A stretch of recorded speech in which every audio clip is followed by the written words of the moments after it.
High friends, welcome back to my channel creative with Kalpana. इथं तुम्हाला पाडव्याच्या हार्दिक शुभेच्छा। आपलं नवीन वर्ष सुरू होत आहे मराठी महिन्यांचं, त्यामुळे तुम्हाला सर्वांना गुढीपाडव्याच्या हार्दिक शुभेच्छा। बघा, मी आज आपल्या मोठ्या ब्लॉगला सुरुवात करत आहे। तुम्हाला मी इथं दाखवत आहे। बघा, मी कडुलिंबाचं फंड आणलेलं आहे आणि ते सगळे जे फुलं आहेत त्याचे छोटे छोटे ते काढत आहे आणि त्याचा घोलाणा आमच्या इकडे बनवला जातो नवीन वर्षाला। कडू, आंबट, गोड आणि तिखट अशा प्रकारे आमच्याकडे बनवला जातो। तुमच्याकडे बनवला जातो का माहिती नाही।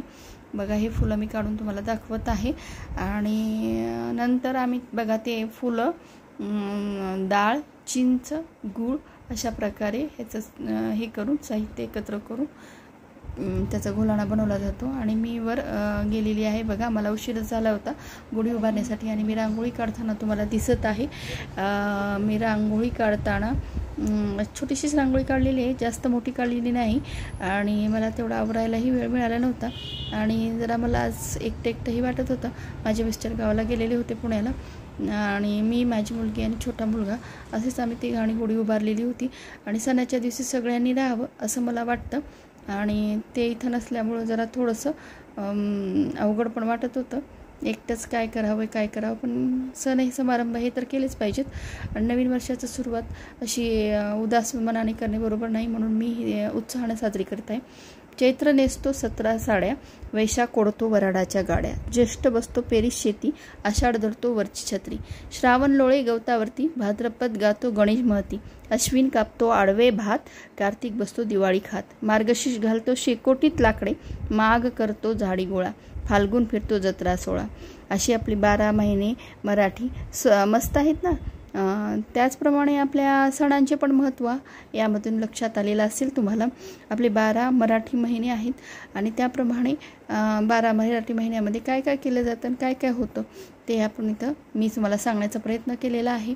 बघा, इथं माझा छोटा मुलगा पण मध्ये करत आहे आणि मी छोटीशीच रांगोळी काढलेली आहे। बघा, तेवढी काही मला जमत नाही, कशी आलेली आहे ती नक्की कमेंट करून सांगायला विसरू नका। आणि तुम्हाला माझे जर व्हिडिओ आवडत असतील तर कमेंट, शेअर आणि सबस्क्राईब करायला विसरू नका।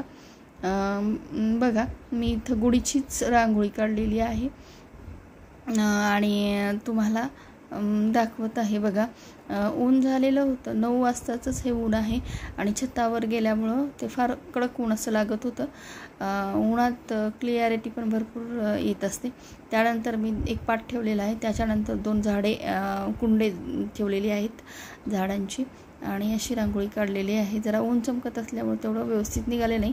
बघा, अशी मी रांगोळी काढलेली आहे जसं आपण उभा करतो तसं। आणि त्यानंतर मी साडी घेतलेली आहे बघा आणि त्यानंतर मी गुढीला आमच्याकडं असं घड्या करून गुढीला साडी नेसवली जाते। अशी छोटी अशी नसते आमची गुढी, अशी मोठीच असते आणि मी गच्चीवर उभा करते त्याच्यामुळं सर्वात उंच अशी दिसते आणि माझं ते 3ऱ्या मजल्यावर मी बसवते गुढी आणि त्यामुळं बघा मी तसं साडीच्या घड्या करून घेतलेल्या आहेत आणि मग त्याला एक काठी आहे, काठीला बांबूला आमच्याकडं ह्याचा एरंडीचा फांटा लावला जातो आणि माझ्या छोट्या मुलाला मी धरायला लावलेला आहे बघा इथं आणि तो धरत आहे। थोडीशी बरोबर आली नव्हती घडी, त्यामुळं मी परत आणि मग नंतर मी साडी अशी लावलेली आहे। त्यानंतर ह्याचा फांटा पण लावलेला आहे आणि नंतर बघा ते बसत नव्हतं म्हणून मग मी खाली ठेवलेलं आहे आणि त्यानंतर ब्लाऊज पीस पण लावलेला आहे आणि नंतर तांब्या पण लावलेला आहे आणि तांब्याच्या मध्ये मी नंतर ह्याचा फांटा, कडुलिंबाचा फांटा लावलेला आहे आणि मग मी कुंकू कालवत असताना तुम्हाला दिसत आहे बघा आणि कुंकू कालवून स्वस्तिक, कोणत्याही शुभ कार्याची जी सुरुवात होते ती स्वस्तिकनंच केली जाते आणि मी इथं स्वस्तिक काढताना तुम्हाला दिसत आहे आणि 5 चिपके पण दिलेले आहेत। आणि त्यानंतर बघा, गुढीला आपण साखरेचा हार चढवला जातो। मी विकतच आणलेला होता, सगळे जातात, सध्या निघालेलं होतं ट्रेंड की घरी बनवावं म्हणून, पण मला तो वेळ मिळाला नाही आणि मी खारीक खोबऱ्याचा हार आणि साखरेचा पण हार मी इथं लावलेला आहे आणि त्यानंतर मी फुलांचा पण हार इथं ठेवलेला आहे बघा। त्यानंतर मी गुढीला असे 5 ठिपके दिलेले आहेत हळदी कुंकाचे आणि त्यानंतर मी पूजा करताना दिसत आहे बघा। आणि मग त्यानंतर बघा मी आरती पण केलेली आहे, आरती लावून घेताना आणि घोलाण्याचा प्रसाद दाखवते आणि पुरणाच्या पोळीचाच नैवेद्य मी करते। त्यानंतर पुन्हा मी अजून झालेला नव्हता नैवेद्य, मी म्हणलं आधी पूजा करून घ्यावं, आधी उदबत्ती लावलेली आहे, त्यानंतर घोलाण्याचा प्रसाद मी ठेवलेला आहे आणि त्यानंतर बघा आरत्या लावून घेतलेल्या आहेत, कापूर लावून घेतलेले आहे। आम्ही सगळेजण पूजा करत आहेत, पण शशांकला खेळण्यातच मजा येते फार। घंटी कसा वाजवतोय बघा खाली असा, आणि मी आरती करताना तुम्हाला दिसत असेल। आरती म्हणली आणि मनोभावे पूजा केली, साष्टांग प्रणिपात केला आणि त्याचे फोटो घेतली।